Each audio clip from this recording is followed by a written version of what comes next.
Coach, last week Alabama A&M, the running game got going, made a difference in the game. How do you keep that momentum going against Alabama State? Well, it starts in practice. Last week we came into with a mindset as far as inside run, getting some toughness and some physicality, and it started up front.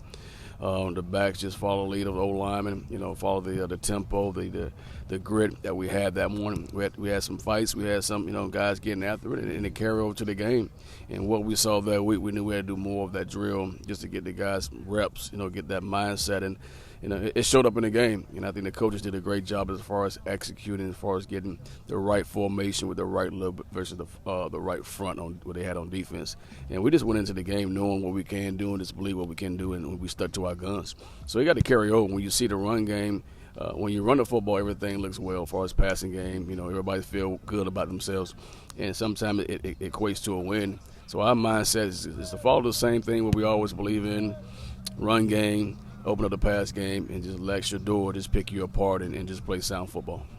Now, you got a little intimate knowledge about this team. We're playing some of their personnel. How's that been able to help you get the message to these guys what they can expect from this position or that player? I mean, the key is to really get to know the person across you, their personality, their character, and how they play the game of football.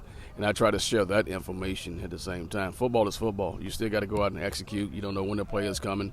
Hopefully that I give you some type of insight to know what type of person that you're playing against, so you can match that intensity, know his strength, know his weakness, so you can use that to your advantage. But when it comes to scheme, when it comes to things they do, run game, passing game, protection, everybody do the same thing. So we talk about those things, some things they like to do, some of their best runs, some of their best concepts, and we prepare for those things.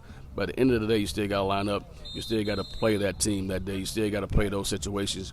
And you got to be in the right position. You got to be disciplined, the things we talked about, and carry out on that day. We talk about focus this week, and all that lines up as far as being focused. Everything we talked about in the meeting room, everything we talked about on the field, I can give you all the cheat notes you want. But if you're not focused, those things is when you kind of lack and things happen that's not good. But when you focus and do everything that we taught you to do, play with good eyes, that's when you're in position to make the plays. And once you make those plays, you see last Saturday when James Houston made a play, it's a domino effect, and that's what we're trying to create, that energy level.